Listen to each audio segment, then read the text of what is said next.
اللہ کی توفیق خاص سے جمعۃ مبارک کی روحانی ایمانی 51 گھڑیوں میں اللہ رب العزت نے جمع ہونے کی توفیق عطا فرمائی ہے۔ بارگاہ رب العزت کے اندر دعا ہے اللہ تعالیٰ صحیح معنوں میں اپنی اور اپنے محبوب کی تعلیمات، احکامات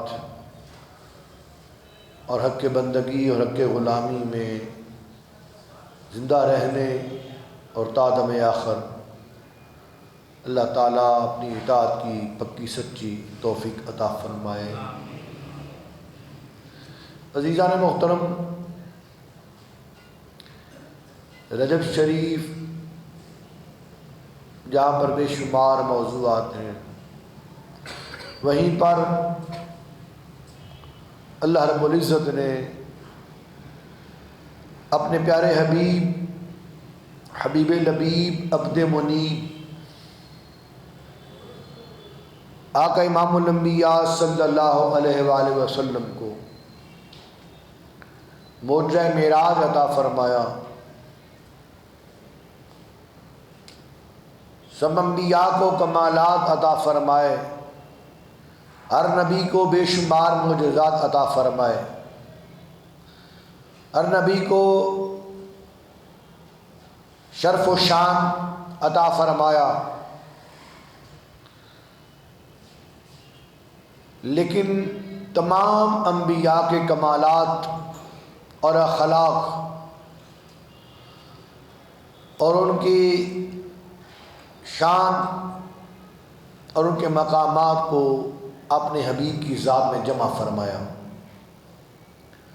اور اس کے علاوہ بھی اور بھی اپنے حبیب صلی اللہ علیہ وسلم کو بے شمار مقامات عطا فرمائے۔ اللہ رب العزت نے 15 پارے کا آغاز ہو رہا ہے، ارشاد فرمایا سبحان الذی اسریٰ بعبدہ لیلا من المسجد الحرام الی المسجد الاقصی الذی بارکنا حولہ لنریہ من آیاتنا انہ هو السمیع البصیر۔ پاک ہے وہ ذات، سبحان، ہر عیب، ہر نقص، ہر کجی، ہر کمزوری سے پاک ہے وہ رب۔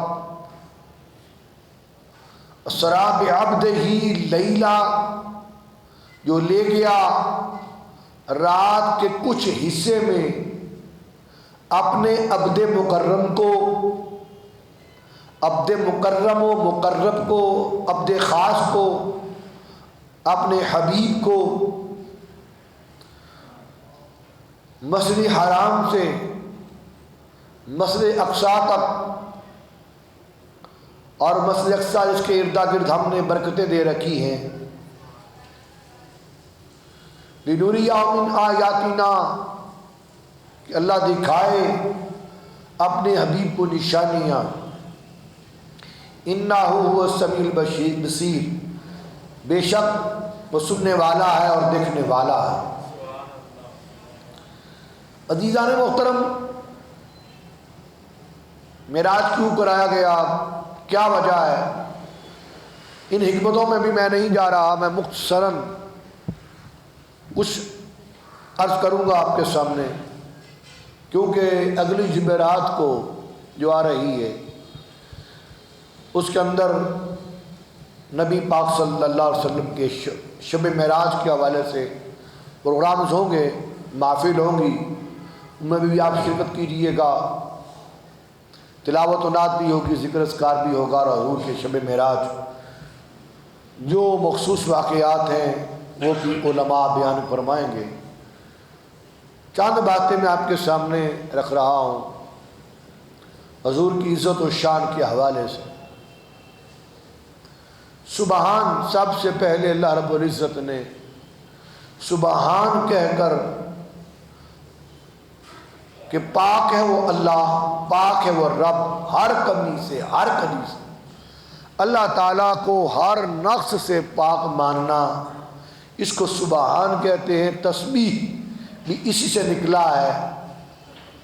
اور سبح کا معنی ہے ستاروں کا اپنے مدار میں تیزی کے ساتھ گردش کرنا، یعنی سرعت رفتار کے ساتھ، تیز رفتار کے ساتھ۔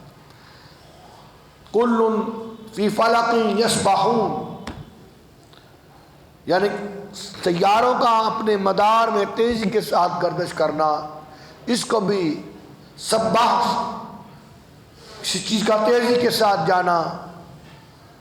اور تسبیح بھی اس سے مراد ہے، تسبیح کے اندر تمام عبادات آ جاتی ہیں، قولی، فعلی، عملی، نیت بھی اس کے اندر آ جاتی ہے۔ اور صلاۃ و تسبیح مشہور ہے اس حوالے سے۔ تو سبحان اللہ کا لفظ یہ تسبیح ہے۔ جب ہم تسبیح کہتے ہیں تو اس سے مراد سبحان اللہ کا لفظ بھی ہوتا ہے۔ اور تاجدار کائنات سرکار مدینہ صلی اللہ علیہ وسلم کا فرمان علی شان ہے، جو بندہ دن میں 100 مرتبہ سبحان اللہ والحمد للہ ولا الہ الا اللہ واللہ اکبر ولا حول ولا قوت الا باللہ العلی العظیم پڑھ لے، سبحان اللہ پڑھ لے، اس کے گناہ اگر سمندر کی جھاگ کے برابر بھی ہو، رب تعالیٰ وہ بھی معاف فرما دیتا ہے۔ یہ تسبیح کی شان ہے۔ اور تسبیح مانا تیزی کے ساتھ۔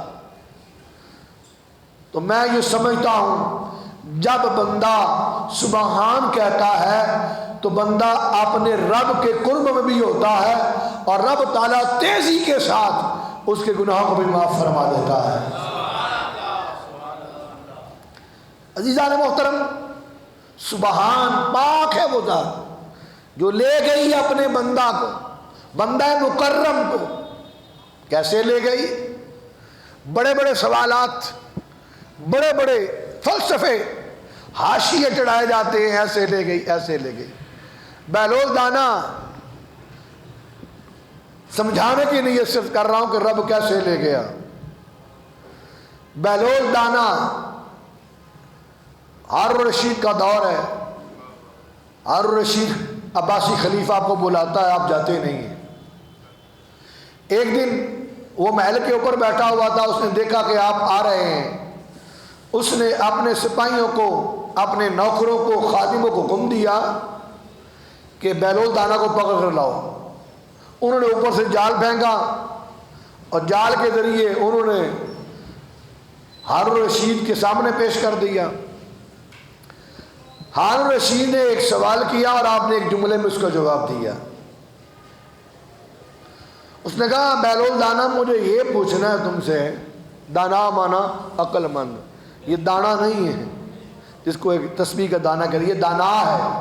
بہلول دانا بڑا عقل مند، بظاہر مجذوب آدمی۔ کہ میں پوچھنا چاہتا ہوں، ہارون الرشید نے کہا میں پوچھنا چاہتا ہوں، میں بہلول تم رب تک کیسے پہنچے؟ تم اپنے اللہ تک کیسے پہنچے؟ اس نے کہا حضرت امیر المومنین جیسے میں آپ تک پہنچ گیا۔ سمجھ گئے ہیں تو پھر سمجھ جائیں، جیسے میں آپ تک پہنچ گیا۔ کیسے پہنچا؟ تو جال ڈالا، اس سامنے لے آئے۔ کہا وہ کیسے، ذرا یہ بھی سمجھا دو۔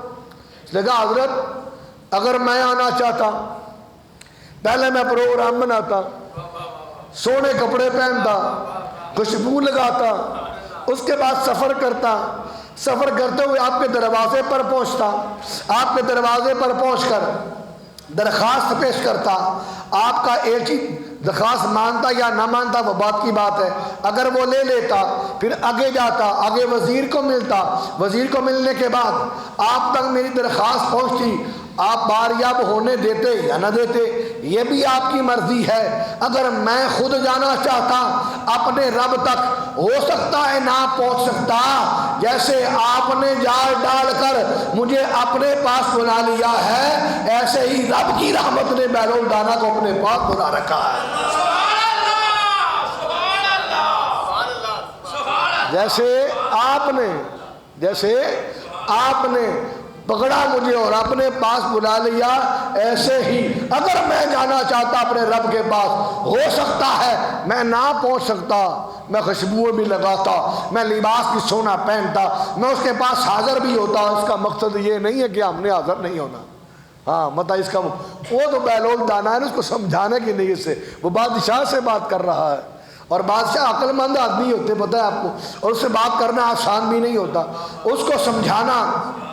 بادشاہ کے ساتھ بادشاہی کلام کے اندر گفتگو ہوتی ہے۔ اس نے کہا حضرت میں آپ تک اس لیے پہنچا ہوں کہ آپ نے مجھے بلا لیا ہے اور میں جلدی پہنچ گیا ہوں، اور ایسے ہی میرے رب نے مجھے اپنے پاس بلایا، اپنے پاس آنے کی توفیق دی اور خود لے گیا اور خود اپنی معرفت عطا کر دی، تو میں رب کے ساتھ جڑ گیا۔ عزیزان محترم، سمجھانے کے لیے سرچ کر رہا ہوں، اگر ہارون رشید جیسا حکمران چاہے کہ بیلول دانا کو وہ حاضر کر لے، اور بھی بڑی مثالیں ہیں، تو وہ کیا کرتا ہے؟ فٹافٹ اس کو جال پھینکتا ہے اور اپنا قرب عطا کر دیتا ہے۔ اس نے کسی سے پوچھا نہیں، اس نے کوئی اور طریقہ اختیار، کوئی درخواست دی نہیں، کوئی دروازہ کھٹکھٹایا نہیں، بس یہ کیا کہ جال پھینکا اور بیلول دانا کو اپنے پاس بلا لیا۔ عزیزان محترم، یہ دنیا کا بادشاہ ہے، یہ دنیا کا بادشاہ ہے۔ جب پیارے حبیب کے رب کی بات آتی ہے، رب بھی اپنے حبیب کو بغیر کسی سے پوچھنے کے، درخواست دیے ہوئے اپنے پاس بلا لیتا ہے۔ لیکن انداز جدا گانا ہے، انہوں نے جال پھینکا تھا، ادھر رب نے اپنی محبت کا اظہار کیا۔ کیا پیارے حبیب، تمہارا رب تم سے ملنے کا مشتاق ہے، تم سے ملنے کا مشتاق ہے۔ ہائے، سواری بھی بھیجی ہے، نمائندہ بھی بھیجا ہے، سواری بھی بھیجی ہے، نمائندہ بھی بھیجا ہے، اور راستے میں انبیاء کو بھی ہر آسمان پر کھڑا کر دیا ہے ویلکم کرنے کے لیے، خوش آمدید کہنے کے لیے، اور پھر جنت کو بھی دکھایا ہے، دوزخ کا معائنہ بھی کرایا ہے، عرش و کرسی لاہ و قلم ان کا بھی نظارہ اور معائنہ کروایا ہے، مخلوقات عالم کا بھی کو بھی دکھایا ہے۔ سب سے آخری بات، لامکاں کی حدوں کے پار بلا کر، اپنے حریم کبریا کا آشنا بنا کر، اپنے حسن لازوال سے پردے کو ہٹا کر، اپنے حبیب کو اپنا دیدار بھی عطا فرمایا ہے۔ اللہ اکبر، یا رسول، حبیب کو اپنا جلوہ بھی کرایا ہے۔